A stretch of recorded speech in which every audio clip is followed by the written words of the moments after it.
ये जब Donald Trump ये बात कह रहे हैं कि 48 घंटे के अंदर अंदर डील डन हो जाएगी, इसी बीच ईरान के जो एक और लीडर हैं और ये स्पिरिचुअल लीडर है अहमद खतानी, उन्होंने बयान दिया नेतन्याहू को और डोनाल्ड ट्रंप को will hit with a hard slap if they took against any action portraying the confrontation as a battle between faith and disbelief.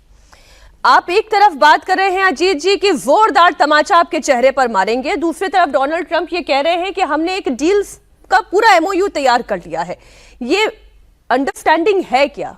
नहीं, ये अंडरस्टैंडिंग तो बन गई है, क्योंकि अराघची ने भी जो पोस्ट किया अपना, उससे ये लग रहा है कि अंडरस्टैंडिंग बन गई है। लेकिन दोनों तरफ से ये पोजिशनिंग होगी, दोनों तरफ में कोई पक्ष ये नहीं कहेगा कि हम पीछे हट के समझौता कर रहे हैं। ईरान की तरफ से कहा जाएगा कि हमने हरा दिया, अमेरिका ने ट्रंप के बयान में न्यूक्लियर एनरिचमेंट को लेकर कोई बयान नहीं था। तीन बातें हैं जिन पर सहमति नहीं है। ये समझौता जो होगा, जिस पर दस्तखत होगा, ये 60 दिन का युद्ध विराम होगा और इस 60 दिन के युद्ध विराम के बावजूद 3 चीजें बची रहेंगी, जिन चीजों पर लंबे समय में बातचीत होगी। उसमें पहली चीज यही परमाणु वाला समझौता है कि आप इनरीच नहीं करेंगे, सिविल पर्पसेज के लिए आप इस्तेमाल कर सकते हैं या नहीं कर सकते हैं, और कितनी निगरानी होगी। ठीक बात है, कितनी निगरानी होगी ये एक इशू होगा। दूसरा, जो संपत्ति जब्त है ईरान की जगह जगह पर, उसको खोलेंगे और ईरान के ऊपर जो पाबंदी लगाई गई है, इंटरनेशनल सैंक्शंस हैं, उस सैंक्शंस को हटाएंगे या नहीं हटाएंगे, ये दूसरा इशू है।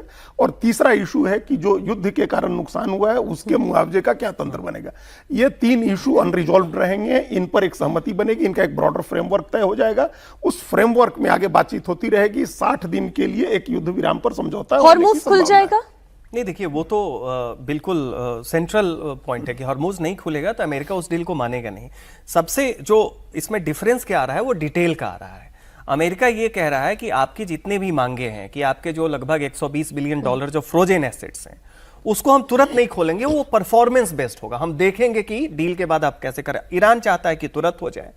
उसके बाद ये भी आ रहा है कि इजराइल को तो अमेरिका ने अबेंडन कर दिया है, तो सवाल, लेकिन अमेरिका को पता है कि इजराइल की कुछ सेंसिबिलिटीज हैं। तो एक तो एनरिच्ड यूरेनियम वाली बात है, तो वहां पे वर्डिंग ऐसा ना हो कि बाद में कोई लूप होल चल जाए। तो बिल्कुल मेमोरेंडम ऑफ अंडरस्टैंडिंग की वर्ड्स क्या हो, शब्द क्या हो, ताकि उसके बाद कोई भी देश या इजराइल मान लीजिए कल के डेट में ये ना कह सके कि नहीं नहीं, इसकी वर्डिंग्स को हम अपने तरीके से इंटरप्रेट तो मैं भी इन्हीं शब्दों पे जाती हूं। अभी अजीत जी ने जो कहा कि 60 दिन का युद्ध विराम, यानी कि डेड एंड नहीं है अभी भी युद्ध का?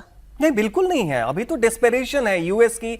ईरान भी चाह रहा है, क्योंकि देखिए अभी वहां पे इस बार मॉनसून का फेलियर के कारण तेहरान में जो पानी की कमी है, और जो अमेरिका अभी लेटेस्ट वो जो प्रेशराइज करने की जो टैक्टिक्स है, वाटर मैनेजमेंट फैसिलिटीज पे अटैक हो रहा है। तो ये देखिए, जितना भी हमले हो रहे हैं ट्रंप वगैरह के, वो सब क्या है कि डील के लिए ईरान जो अभी तक बेअदबी कर रहा है उसको प्रेशराइज करो।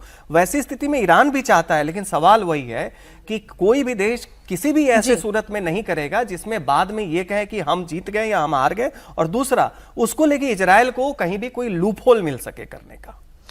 तो हम ये कह सकते हैं कि ईरान और अमेरिका इजराइल के बीच में चल रहा है ये युद्ध अभी डेड एंड पे भले ही ना आ रहा हो, लेकिन एक ऐसी अंडरस्टैंडिंग दोनों देशों के बीच में तैयार हो रही है जहां पर इस संघर्ष विराम की स्थिति हम देखने वाले हैं बहुत जल्द।